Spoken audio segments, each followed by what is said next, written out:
గురుగారు, గరుడ పురాణం అనేది ప్రత్యేకమైన పరిస్థితుల్లోనే చదవాలని, అదే ఇంట్లో పెట్టుకోవద్దని అంటారు, నిజమేనా? ఎన్నో మార్లు మనం పురాణాల ప్రస్తావన చేసినప్పుడు ప్రతి సందర్భంలోనూ వచ్చే ప్రశ్న ఇదే: గరుడ పురాణం ఏమిటి, ఇంట్లో పెట్టుకోకూడదా? శ్రీమన్నారాయణమూర్తి ప్రపత్తిని, భక్తి శ్రద్ధలను మనం ఎలా పెంచుకోవాలో, స్వామివారిపైన మనకు ఉండేటటువంటి ఏకాగ్రత ఎలా పెరుగుతుందో, గరుత్మంతుడికి స్వామి బోధించిన పురాణం గరుడ పురాణం. 16 అధ్యాయాల ఈ గ్రంథాన్ని ప్రతి ఇంట్లో నిరభ్యంతరంగా పెట్టుకోవచ్చు, ఏ అనుమానము అక్కరలేదు. ప్రతి ఇంట్లో ఉండవలసిన గ్రంథం గరుడ పురాణం వాస్తవ జ్ఞానాన్ని ఇస్తుంది. అయితే ఆ ఒక్క పుస్తకమే పెట్టుకొని అది ఒక్కటే చదువుతూ ఉండకూడదు, ఇది మర్చిపోకూడదనే అంశం.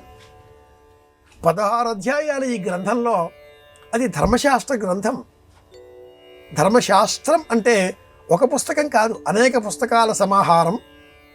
స్మృతులు, శాస్త్రాలు, ఇతిహాసాలు, వేదం, అన్నింటిలో ఉండే ధర్మాలన్నీ కూడా ఒక శాస్త్రంగా మనకు చెప్పినప్పుడు ఒక గ్రంథం కాదక్కడ. నాట్యశాస్త్రం ఒక పుస్తకం భరతుడు రాశాడు, న్యాయశాస్త్రం ఒకరు రాశారు. అలా కాకుండా ధర్మశాస్త్రం అనేసరికి అనేక గ్రంథాల సమాహారం. ఆ గ్రంథాల జాబితాలో గరుడ పురాణం ముందే ఉంటుంది. ఇందులో వచ్చిన చిక్కల్లా శరీరంలోంచి ప్రాణం వెళ్ళిపోతే ఎలా ఉంటుంది, ఈ దేహంలో నుంచి జీవుడు వెళ్ళిపోయిన తర్వాత ఏ విధంగా యాతనలు పొందవలసి ఉంటుంది, 16 లోకాలను ఎలా దాటుతాడు, ఆ లోకాల పేర్లేమిటి, ఒక్కొక్క లోకం దాటడానికి ఎంత సమయం పడుతుంది, 1 సంవత్సర కాలం పాటు పితృమానములో జ్యోతిష శాస్త్రాన్ని అనుసరించి కాలాన్ని లెక్కపెట్టే విధానాలు 9. అందులో చాంద్రమానము, సౌరమానము, బార్హస్పత్యమానము మనం చూస్తూ ఉన్నాం. ఇవి కాకుండా దేవమానము, పితృమానము ఇంకా చాలా ఉన్నాయి. వాటిల్లో పితృమానానికి సంబంధించి 360 రోజుల కాలంలో శరీరాన్ని వదిలిన ఈ జీవి ప్రయాణించే వేగాన్ని అనుసరించి 16 లోకాలు ఎలా దాటడం, అవి 16. వాటికి ప్రతీకాత్మకంగానే మనం 16 మాసికాలు 12 నెలలో పెడుతూ ఉంటారు. సరిపోయిన రోజు నాడే ఒక మాసికం వస్తుంది.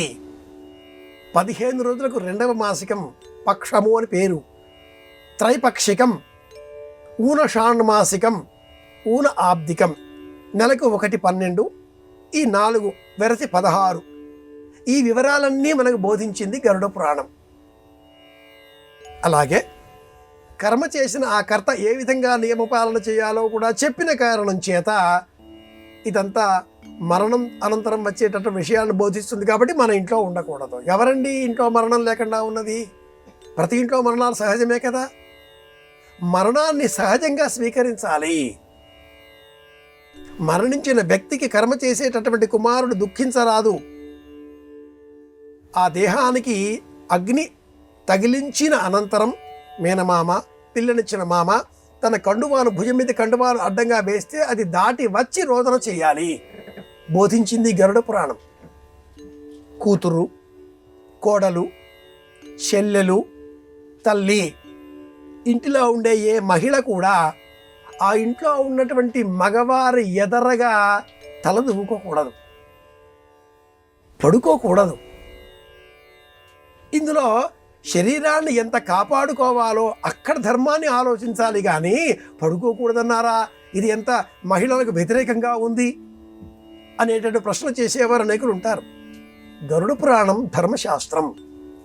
నెత్తి దూకునే సమయంలో ఆడవారి హావభావాలు మగవారు చూడకూడదు. స్వంత అన్న చెల్లెలు కూడా ఎదరెదరిగా 20 నిమిషాల కంటే మించి, ఒక గడియ 24 నిమిషాల కంటే మించి ఉండకూడదు అని బోధిస్తుంది గరుడ పురాణం. ప్రాథమికంగా మహిళ, పురుషుడు, వీరిద్దరూ స్త్రీ పురుషులు. అనంతరం బంధుత్వాలన్నీ కూడా ఇంత సూక్ష్మంగా చెప్పిన గరుడ పురాణం ప్రతి ఇంట్లో ఉండాలి, ప్రతి వ్యక్తి చదవాలి, ధర్మం తెలుస్తుంది.